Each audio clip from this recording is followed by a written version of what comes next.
I'm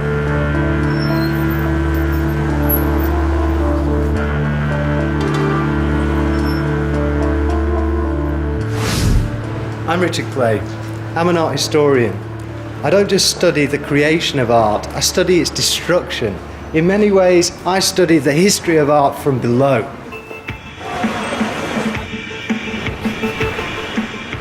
In this film, I'm going to tell the story of the French Revolution through the destruction of art, buildings, and symbols.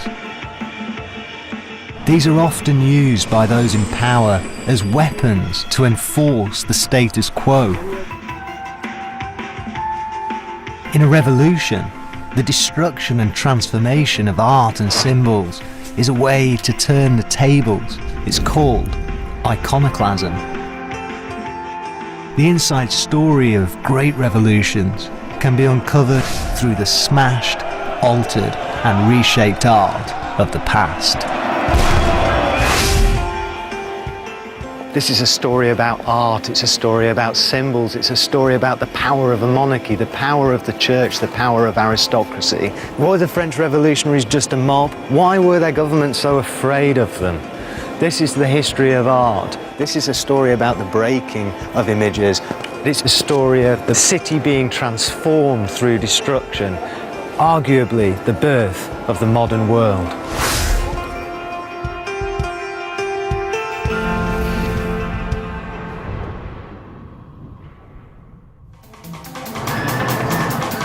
The French Revolution of 1789 changed the world. Inspired by the Enlightenment notions of liberty, equality and brotherhood, the people of France tore control of their destiny from the king, nobility and church, giving birth to a new way of seeing the world around us. The revolution was a war whose battlefield was the visual world, where the symbols of royal, religious and aristocratic power had long controlled people's lives. Revolutionaries took these symbols and they destroyed them, creating a new political order. The word vandalism was invented to describe them. But I don't think that they were mindless barbarians. This battle over who controlled Paris began 24 kilometers outside the city, here in Versailles.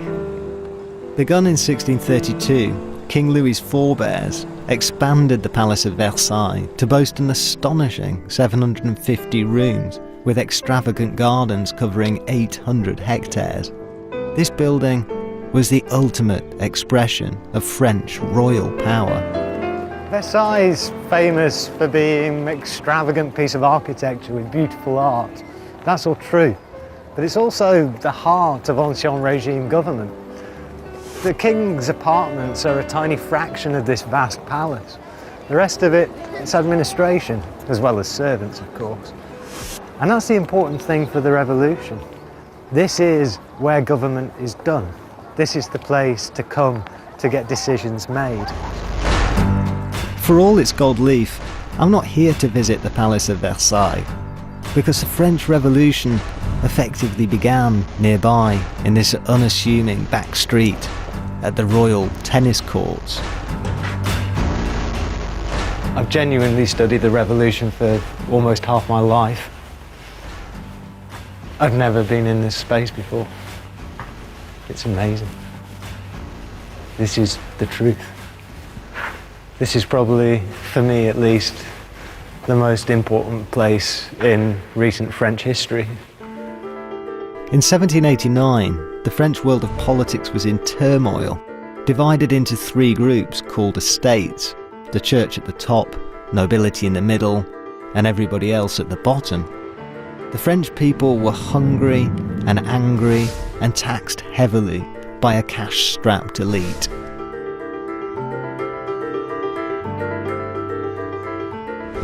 France is effectively bankrupt. They keep losing wars. It's an expensive business. So the king says, I rule by divine right. I request that representatives of the three estates that make up French society come to Versailles and help me find a way of getting my accounts in order. The third estate and its champions in the press start to say, well, we're the vast majority of the French people. Surely we should have more representatives than everybody else. And when they tried to gather, the king refused to let them meet in the allotted space and found the doors locked. So they came to the tennis court and they swore an oath. They swore that they would sit in perpetuity until a constitution was written for France. This is the moment when constitutional politics is born. Jacques-Louis David's painting of the tennis court, it seems to be such a scene of consensus, all these arms thrusting to the centre towards Bailly, who's leading this oath. But it isn't entirely a scene of consensus. We've got a figure in the bottom right-hand corner who sits gesturing, firmly holding his arms to his chest. He is not going to raise his arm and swear this oath. It's too big. Robespierre stands clutching his chest. He's realising the enormity of the moment.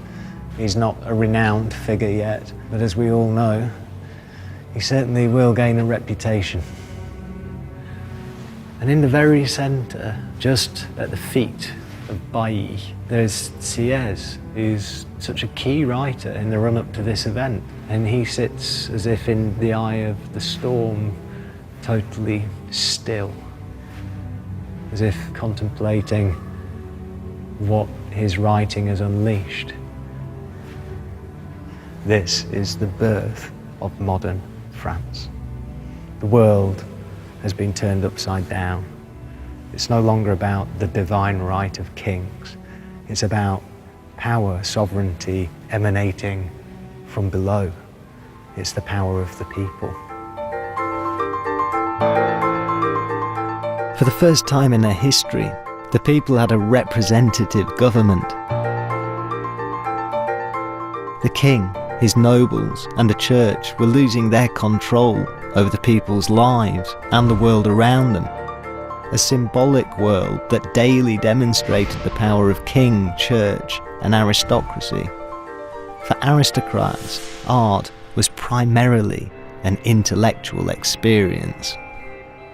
Perhaps the first thing they'd observe on approaching this painting would be, oh, look at this masterly final touch of the painter that brings the surface of the painting to life. Look at this astonishing fold in this fabric, described with a single brushstroke. Oh, the spontaneity of the artist and his genius. This is an aesthetic object. It's also an object that tells a moral story. This is a young girl looking boldly at the viewer with a bird on her finger. But in the history of art, this elite would know. A bird in a cage is virginity. A bird that's escaped a cage is lost virginity. This is a girl who's confident about her sexual virtue, who holds a bird on her finger. There is an element of morality for the viewer to discuss. But perhaps most importantly, for them it's a fabulous painting. It has aesthetic value. With their extensive education, the French aristocracy and middle classes enjoyed nothing better than showing off their knowledge over a snapshot of mythical life. The racier, the better. This is a historical painting. The subject, Diana, goddess of hunting, at her bath. A fellow called Actaeon, a mythical peeping Tom, is watching her from the bushes. And she sees him, and she turns him into a stag and has him hunted down. It's a warning to the voyeur. That kind of interpretation of this object was only really open to those people who had a vast knowledge of antiquity and of mythology, highly educated and a tiny elite, particularly made up of an aristocracy who weren't allowed to work for a living, who lived the kind of leisured life we see depicted here, who used their knowledge of the past to mark their social distinction and justify their role in society. But in a way, isn't this rather like the way that we think about art today too. That we go to the Louvre and we can demonstrate our knowledge of aesthetics. And we queue to see the Mona Lisa to be able to say we've seen something of historical value. The fact that we today share this way of looking at art as a cerebral adventure suggests we've forgotten how powerful and controlling art could be for the people of France in 1789. For the majority of Parisians, through religion, art had a power to literally change their worlds. Here, Santa Genevieve, on her knees, beseeches the Virgin Mary to ask God to intercede and save people suffering because of drought. Every religious image has this potential, not just to save your soul, but also to help address the challenges of existence. For most people, religious art was an immersive and very real experience that helped them elevate their minds to God, whose power could change the world. This painting from the 18th century shows this was a kind of 18th century sculptural installation. These women aren't here to contemplate the brilliance of this sculptural work. They're not interested in aesthetics, nor in history. These women are here in the hope that Christ and God will help them in their day-to-day struggles. Diderot, the great philosopher of the 18th century, said that he thought that this chapel was theatrical. He thought it was dangerous, that its immersive environment encouraged the poor particularly, but people in general, to suspend their disbelief, just as if they were at a theatre. It's precisely this fear of the role that images can play in people's lives that leads them to become such contested objects during the Revolution. It was during the very first crisis of the French Revolution that art was used as a weapon in the struggle between those with power and those without. With the Assembly threatening the power of the king, rumours had spread that royalist troops were gathering outside Paris. The people were furious. Their target was a fortified gateway into Paris where astronomical customs duties were raised on imports into the city. Known as the Barrière de la Conférence, it no longer exists today.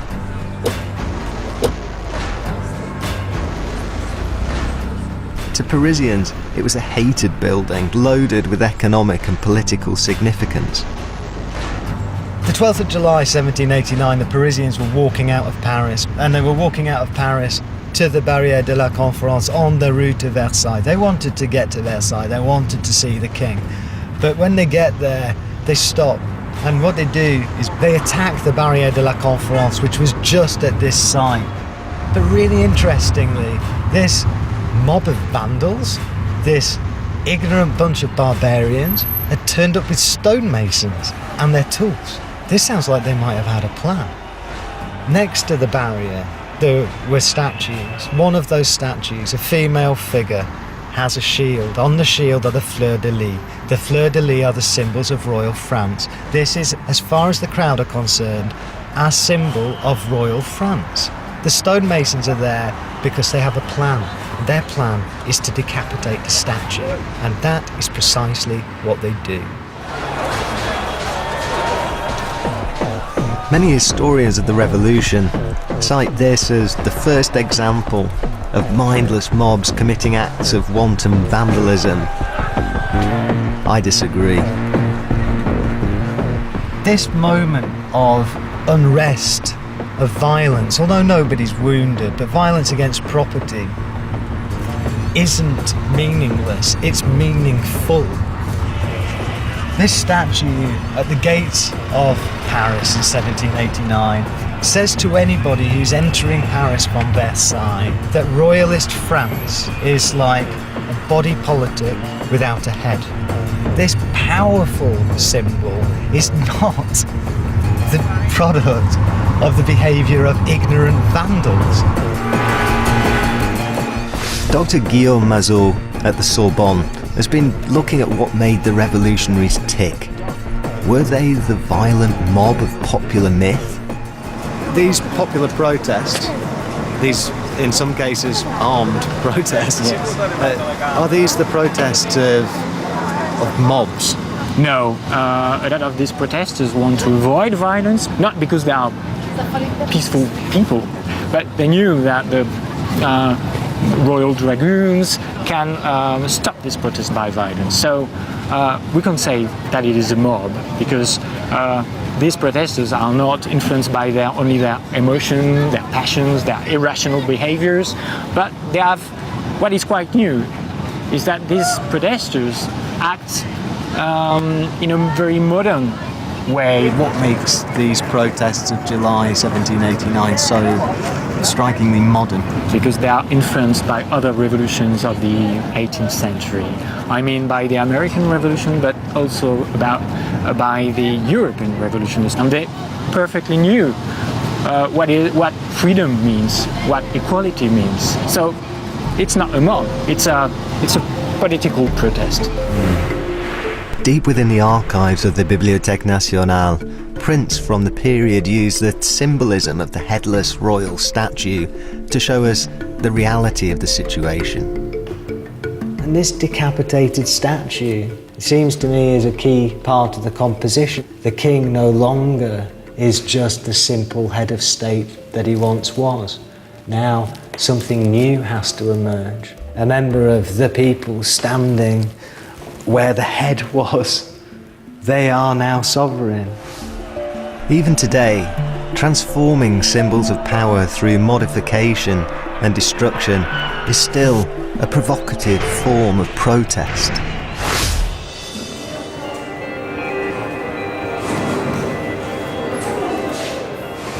Deep under the streets of Paris are the remains of perhaps the greatest act of iconoclasm of the whole French Revolution. These stones are all that remains today of the huge royal jail, the Bastille, the ultimate symbol of royal despotism. But the revolutionaries turned it from a symbol of cruelty into an emblem of freedom. In the days before the storming of the Bastille, Parisians were, to say the least, agitated. They'd been concerned that the city was surrounded by royal troops, and it was. We get Parisians starting to arm themselves. And the reason they stormed the Bastille is Parisians are furious. They want to take over the prison because they want the guns and the gunpowder that they believe are in there. That's why they march on this symbol. But it is also incredibly symbolically significant. It is the symbol of despotism. After a day-long siege, the Bastille's defenders were overwhelmed. Soon, the situation turned ugly. The prison governor was decapitated by the angry crowd and his head stuck on a pike. The people who'd stormed the Bastille begin to demolish it. This incredibly powerful symbol of royal despotism is being razed to the ground, brick by brick, by the people themselves. This is the Place de la Bastille, the greatest, biggest, emptiest space probably left by an act of iconoclasm in Paris. For me, the siege of the Bastille led to one of the great symbolic transformations.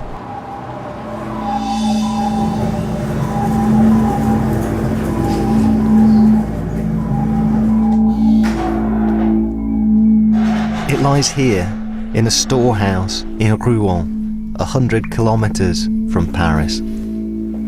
Straight after the fall of the Bastille in July 1789, the Commune, a new revolutionary government of Paris, were hearing that the people of Paris had started to dismantle the Bastille.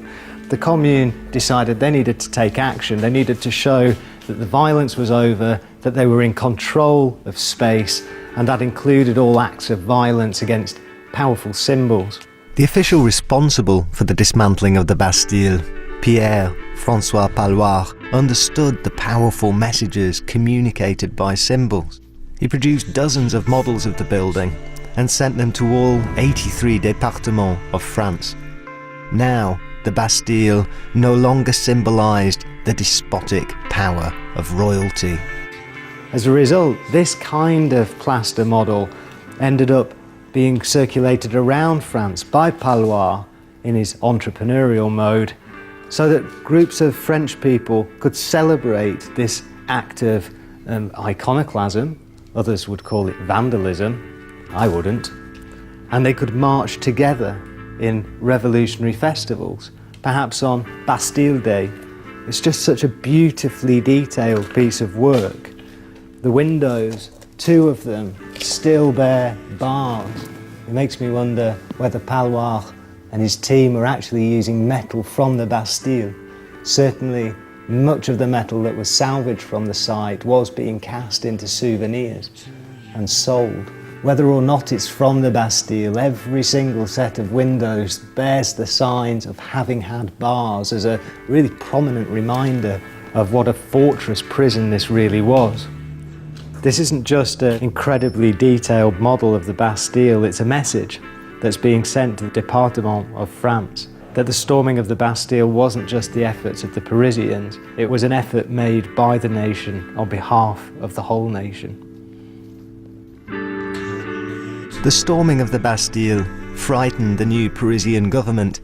They needed to take control of the situation, and they needed money. Their eyes turned to the wealth of the churches of Paris in what was to be the first act of officially sponsored iconoclasm. The clergy of Saint-Sulpice were incredibly well connected. They knew the law was going to change and that silverware would be demanded from them in October 1789. So they gave a lot of it away in late September. The church leaders beseeched the revolutionaries to spare their massive silver statue of Mary. This statue was particularly symbolic because it was made from the old silver that had been given to the clergy by parishioners, melted down to create this incredible sculpture by Bouchardon. But as the revolution progressed, it became clear that the statue was going to have to be melted down, that a request made by a pamphleteer in the name of the Virgin Mary that it should be used for charitable purposes to help the nation was going to have to be met. And it wouldn't stop there.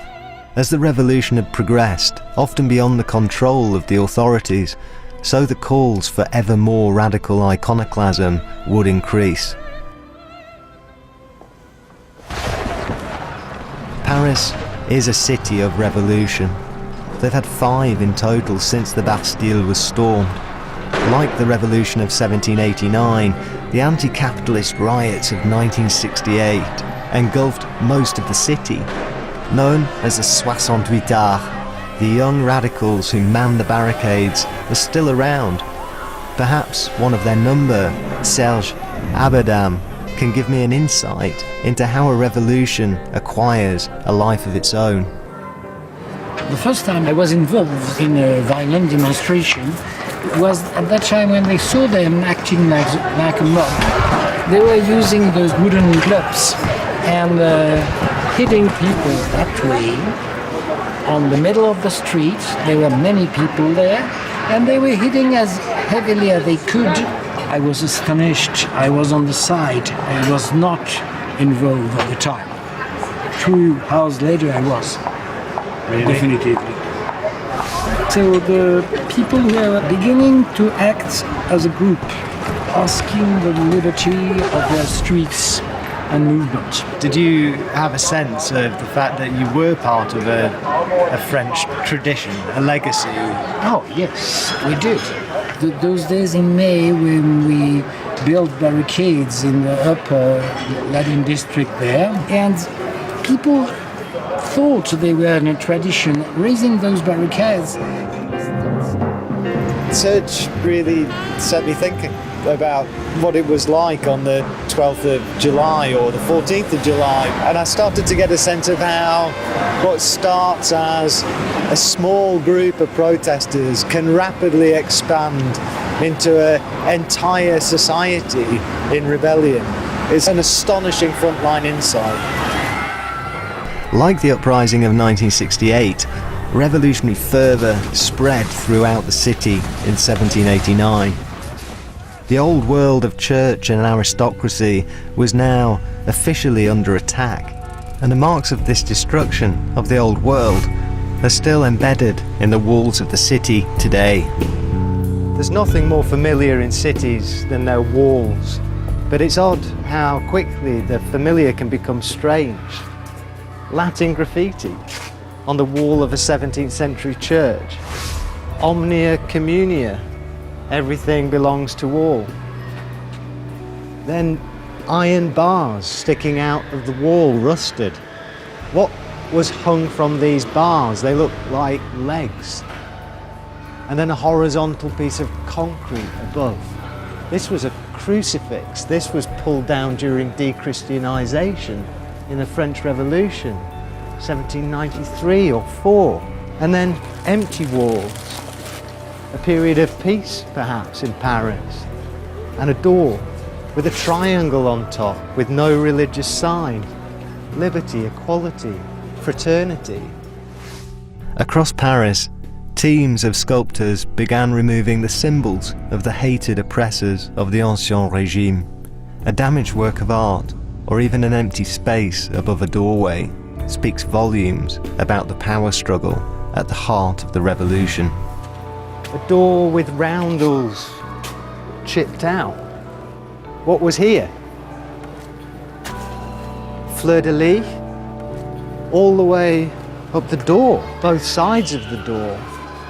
2 roundels with nothing in them. What was there? Royal signs, religious signs, signs of feudalism. 2 harmless, armless cherubs holding nothing. Why? Why were their arms chipped off?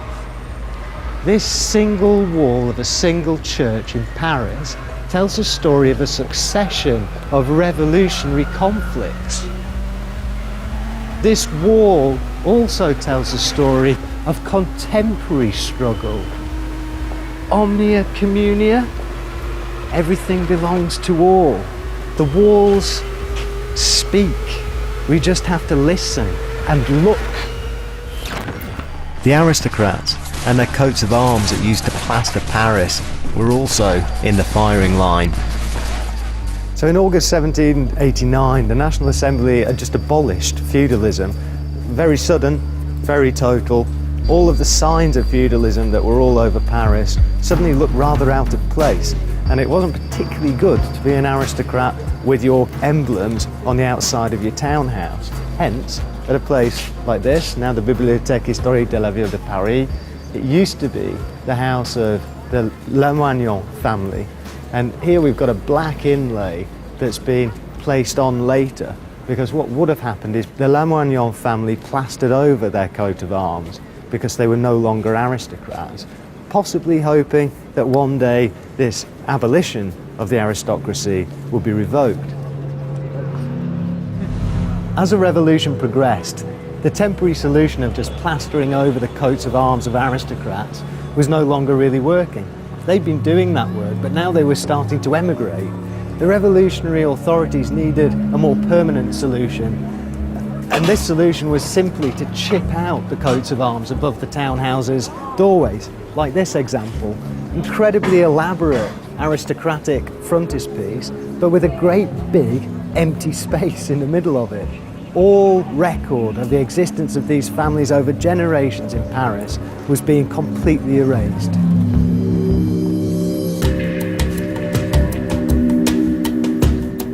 Only months into the revolution, and the streets and buildings of Paris had changed significantly. But in the summer of 1789, bread was still too expensive and people were hungry. Dissent spread on the streets of Paris.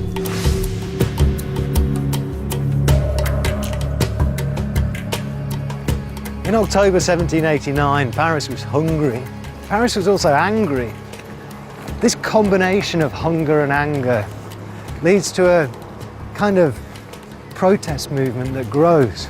And in due course, 5th of October, several thousand Parisians end up marching out to Versailles, and they camp here. And the next day, when they head back to Paris, they head back with the royal family. The centre of government has moved from Versailles back to Paris. With the royals safely in the heart of Paris, the people could keep their eyes on the king. Now in Paris, King Louis kept his head down, endorsing revolutionary redistribution of church wealth. But Louis was no fool. He knew his family was in danger. They made a fateful decision to try and escape to Marie Antoinette's homeland, Austria, in the summer of 1791. But they were captured at the Austrian border. The family was brought back to Paris in very real danger. This is a moment on the 26th of July 1791 when the royal family are brought back to Paris, having tried to escape to Varennes, and the people of Paris line the streets as they always would for a royal entry into the city. But this time they don't cheer. This time they stand in silence, and in many places they actually stand with their backs to the royal family's carriage. This printmaker's chosen an amazing moment, which is the moment when Louis XVI comes past the statue to Louis XV on the way into the Tuileries Palace.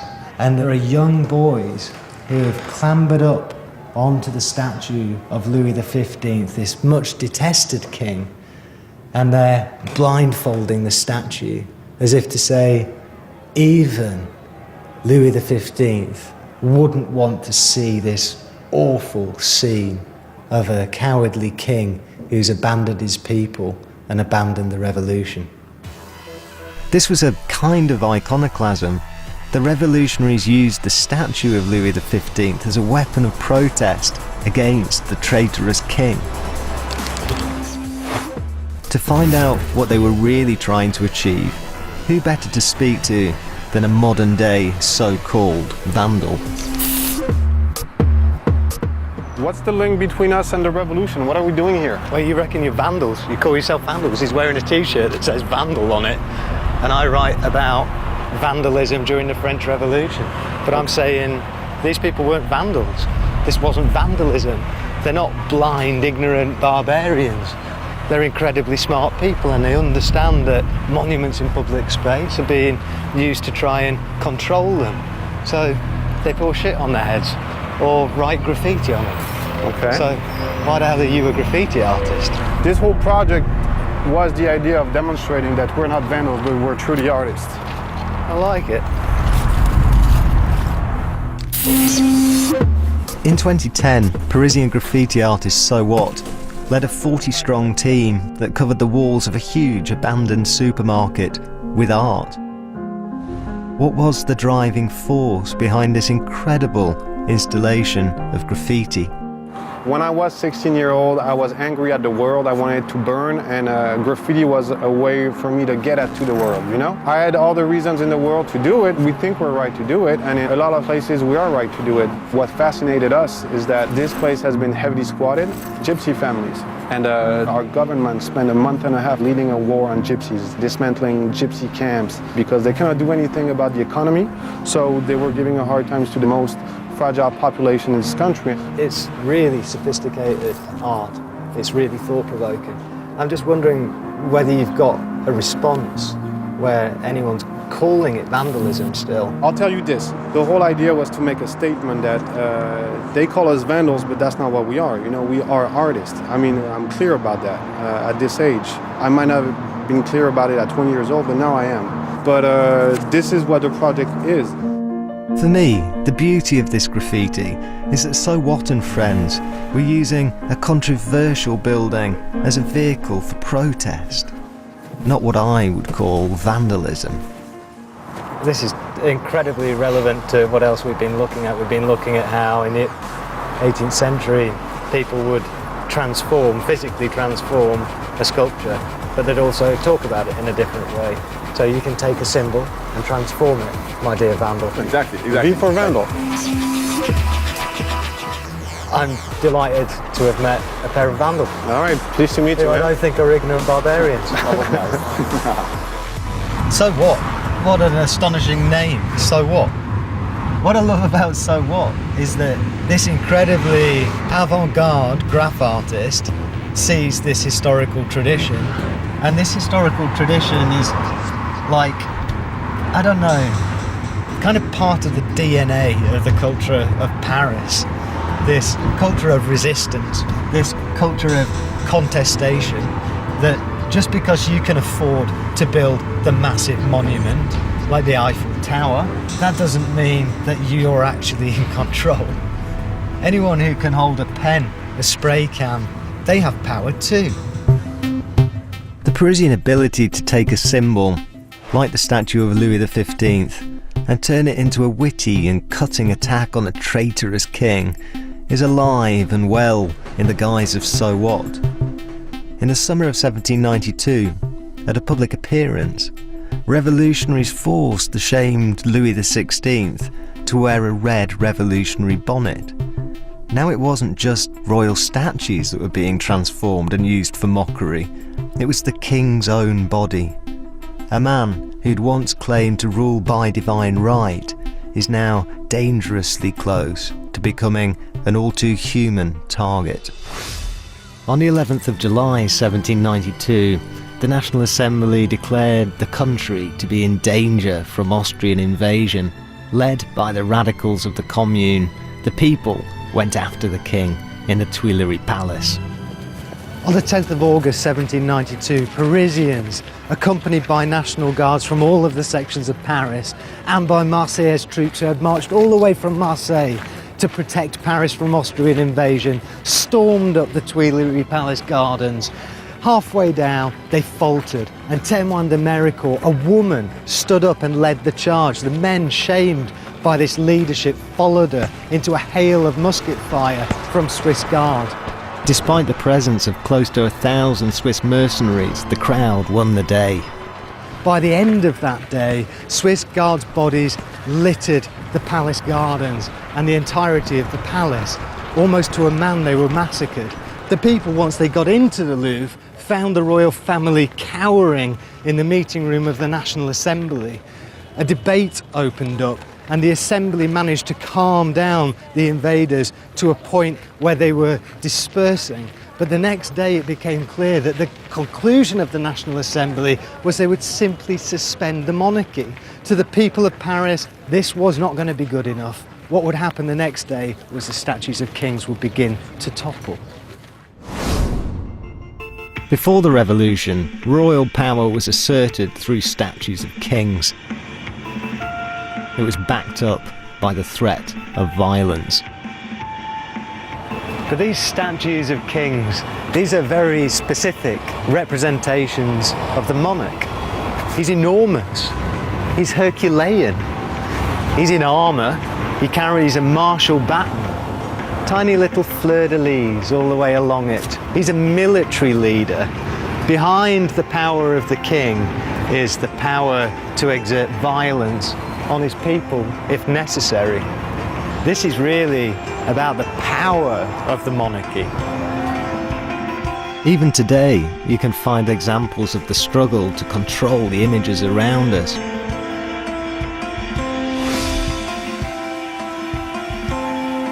On a column in the centre of the city, you can find a symbol of Napoleonic power, an eagle. Just below, the modern-day artist, Invader, has added one of his creations. Weird thing is, this witty, clever, quite sympathetic intervention in the public space is illegal. But that monstrosity, totally out of keeping with the city, Paris sponsored by Volkswagen, isn't illegal. So who does own the right to make meaning in public space with symbols? The Space Invader artist or global corporations? And on the 11th of August 1789, it wasn't images of corporate power that got attacked, but the detested royal statue of the king's grandfather, Louis XV. To actually topple a statue is no mean feat. Anybody who's seen the footage of the statue of Saddam Hussein being brought down by American Marines during the Gulf War will understand the scale of the task. There, it took an armoured car several attempts to get the statue to the ground. So the Parisians are engaging in a complex engineering task. When they finally get the statue onto the floor, they then begin to break it up. And actually that's an important gesture, because when the National Assembly give the official go-ahead for this kind of unlicensed iconoclasm a couple of days later, they say the debris should be taken to the forge, melted down to create cannons to fire on the armies of kings. This is a material transformation of the statue. The statue itself is going to become a series of powerful military symbols, cannons. Even the much-loved Henri IV was under threat of destruction. Come mid-August 1792, the statues of kings were toppling across the city, but the statue of Henri IV still sitting in the centre of the Pont Neuf. Parisians are trying to decide what they're to do with this much-loved statue of this much-loved king. Were they to pull down even the good King Henri, who they'd constructed as being a sympathiser of the revolution? In the end, they decided they would. The debris toppled. Mercier said, "It turns out it wasn't solid bronze after all. They couldn't melt it down to form cannons. The statue is as hollow as the power of kings." Of course, you might be wondering why the statue is still here. This is an inferior copy. It's put up later by royalists after a kind of counter-revolution. How very Parisian. The radical government of Paris, the Commune, becomes increasingly influential. The monarchy was abolished. From now on, members of the National Assembly, like Robespierre, were struggling to limit the Commune's power. All royal symbols were at risk, even those on the front of Paris's cathedral, Notre Dame. The facade of Notre Dame has been restored since, but in 1793 the statues of kings were annoying radicals in the government of Paris. Early September 1793, the controversy over the statues of kings at Notre Dame was reaching a boiling point. On the 5th of September, the National Convention had declared terror to be the order of the day. These were the original terrorists, self-proclaimed. Meanwhile, at Notre Dame, the radical sectionnaires are saying, why have we got these colossal statues of kings still sitting on front of Notre Dame? Daujon, François Daujon, a stonemason, and his team come down to Notre Dame by order of the authorities and erect an enormous scaffold, and they work their way along these statues of kings. His team got to work surgically chipping off the crowns and royal symbolism like fleur-de-lis from the statues. But this wasn't enough. They had to come down. The noose is pulled round the neck of the statue, and the statue is pulled down and it crashes onto the pavement. And this is the major concern in the aftermath of each of these falling from that height for the revolutionary authorities. We've broken the pavement. The debris piled up beside Notre Dame, where a contemporary diarist noticed it was being used as a toilet, and it stank to high heaven. He says, the sight of these objects, the smell of these objects is disgusting, but it's not as awful as the smell of the past that they represent. In a way, I think, he's playing with carnivalesque notions of the role of shit in culture. The funny thing about shit is, whether you're a soldier, a member of the people, or you're a king, you all shit. But not all revolutionaries thought the statues were worthless. The heads were rescued and unofficially preserved for the future. The marks on them hold clues to what the revolutionaries were trying to achieve. In 1793, things hadn't been looking too good for the statues of kings, but the amazing thing is that in 1977, when building work starts on a bank in the basement, discovered, wrapped in plaster, are these remains of the heads of the statues of kings.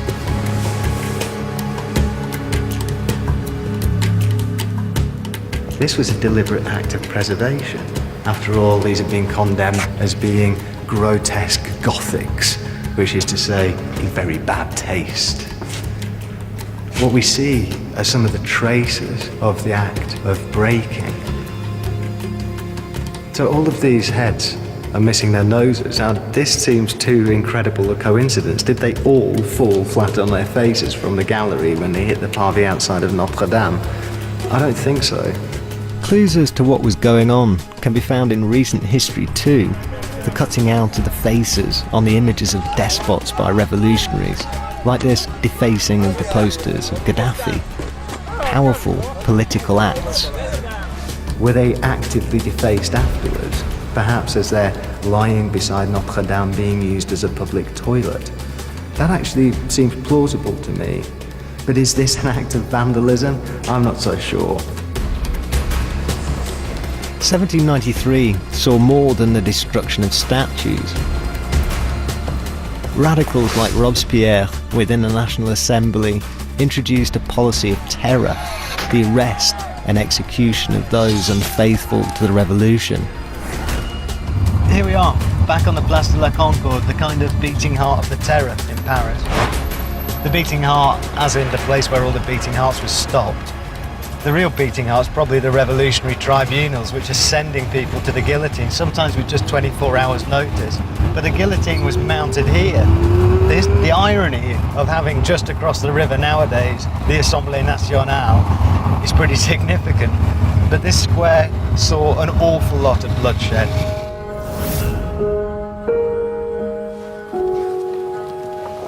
The famous Mr. Guillotine. A machine proposed to the Assemblée Nationale for the punishment of criminals by Monsieur Guillotine. I think we all know how it works.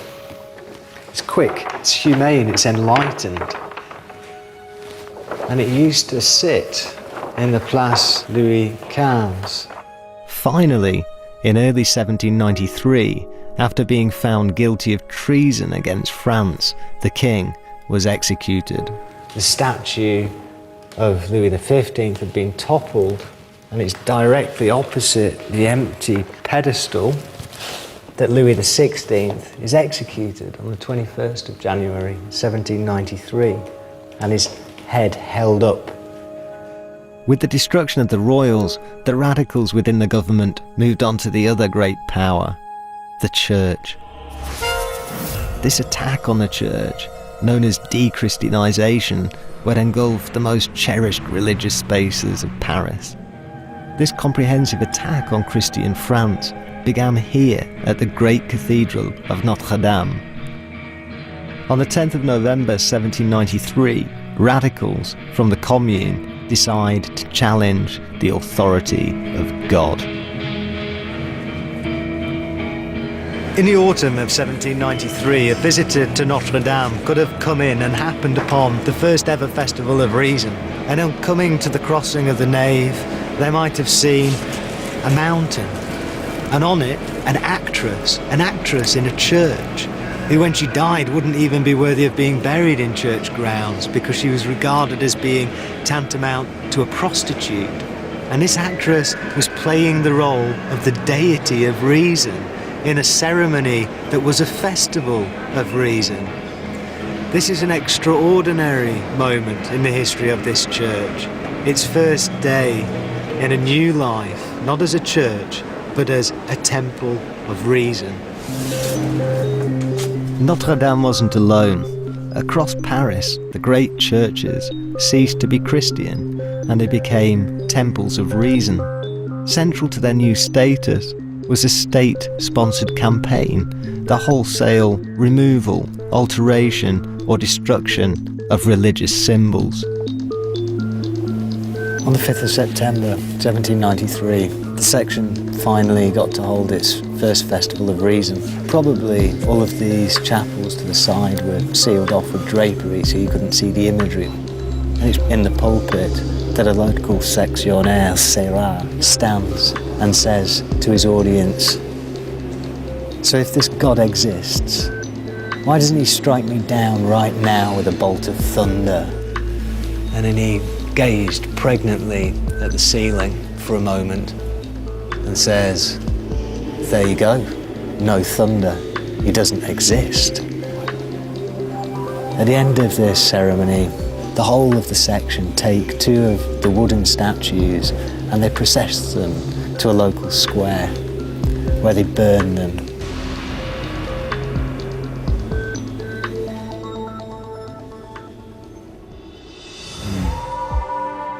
With God banished, next to go were the symbols and art. The sculptor who brought down the kings at Notre Dame, Daujon, worked on the 240-foot-high towers of Saint-Sulpice. What was so important that it meant risking life and limb? François Daujon's time at Saint-Sulpice, 8 weeks, involved making hundreds of changes to the symbolism of the church. But this work right outside is the first thing that revolutionaries visiting the space would have seen. Right over the main door begins with this bas-relief of Faith.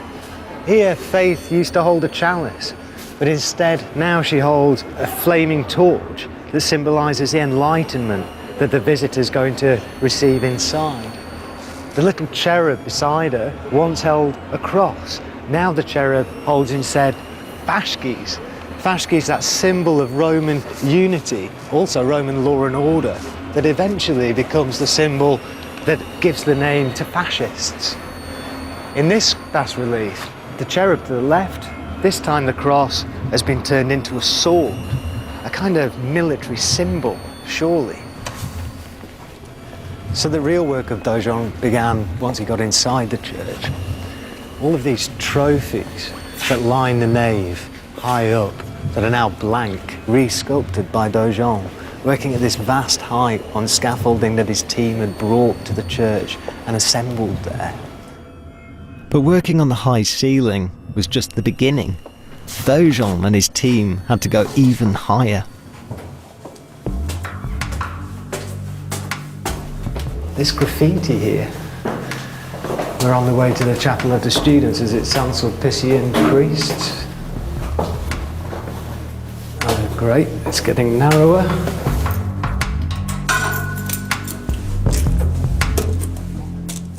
(1967). Somebody last came up here. We're running out of graffiti. It's as if people lose the will to write as they get to this altitude. Perhaps I'm not the only person who's afraid of heights. Above the nave, the interior of the church is covered in graffiti. I just can't resist looking for a hastily scrawled "Daujon was here." Who are these men who took the time to carve their names into this wall at this height? Is that a revolutionary? 1808, 1859, 1830, the year of a revolution. Daujon didn't leave his signature behind, it seems. At a height of about 200 feet, I reached the bells. Even these didn't escape the revolution. Wow, the bells. They're all new. During the revolution, they were all pulled down, all but one of them, to turn them into thousands and thousands of coins, each bearing the symbol of the Republic for distribution around the country. That's transformation of symbols.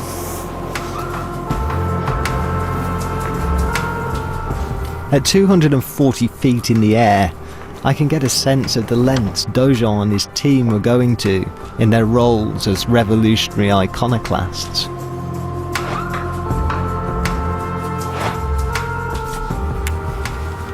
So Daujon, in his report for the work he did at Saint-Sulpice, said, "I was working at a really prodigious height and the weather was appalling, and this is kind of why he charged so much. Now I'm up here, I kind of understand what he means." And his team must have been hanging off here with ropes to chip out the church's signs that are just beneath where I'm standing on this tower. They must have been working in a similar way on the floor down where the bells are, going outside of the safety of the walls to alter the statues. Yeah, they were charging a lot of money But even taking account for inflation as they were, I kind of think they probably deserved the danger money. Dojon might have been an entrepreneur, but he was clearly a committed revolutionary. Between 1793 and 1794, like other teams of Masons, he transformed the churches across Paris. But the deeply ingrained Catholicism of the French people was hard to wipe out. Robespierre, one of the architects of the Terror, realised that the Revolutionary Assembly had allowed the cult of reason to go too far. In 1794, after executing those responsible, he launched a new cult with a new god. On the 8th of June 1794, Parisians were invited to an enormous festival for a new cult. It was the cult of the Supreme Being, and this festival is to celebrate it. They get to see this incredible spectacle, this enormous mountain built on the Champ de Mars, and then a massive column which is probably made of papier-mâché, and on top of it an enormous figure of Hercules, symbolising the power of the people. Yet, within just 6 weeks, this cult was in its last throes. Within 6 weeks, Robespierre himself had been arrested by the very members of the convention who had processed with him up the Montagne. Members who were increasingly worried that it was chop, chop, chop for them as government guillotined them. They turned on Robespierre, arrested him, and on the 28th of July 1794, Robespierre, realising he was cornered, tried to shoot himself, simply blowing off his jaw. 24 hours later, he was dead, and the cult of the Supreme Being was dead with him. After Robespierre's death, the revolutionary cult of the Supreme Being fell away. The people were eager for an end to such radicalism. As the Assembly fought for control in the aftermath of Robespierre's death, an upwardly mobile young general took control of power for himself. His name was Napoleon. But his coup didn't lead to democracy and equality for all. By 1815, Napoleon himself had fallen from power, and the royals had returned, rebuilding the statue of good old Henri IV on the Pont Neuf, built from the recycled bronze of a statue of one of Napoleon's favourite generals. It just goes to show the battle over who controls these symbols of power on the streets of Paris has never really ended. Just like Parisians of the French Revolution, from the moment that we step outside of our doors, we're in a world of images and symbols that demand our attention and even our loyalty. But we have to realise that these symbols shape our world and the way that we understand it and imagine it. The French Revolution shows us that those who control our symbolic world can never take their power for granted. There's always somebody who's willing to scrawl on a symbol, to pull it down, to smash it up, to smear it with shit, to set it on fire, or to make subtle and creative changes to it that create a new symbol. As Picasso taught us, the act of creation is always, first and foremost, an act of destruction.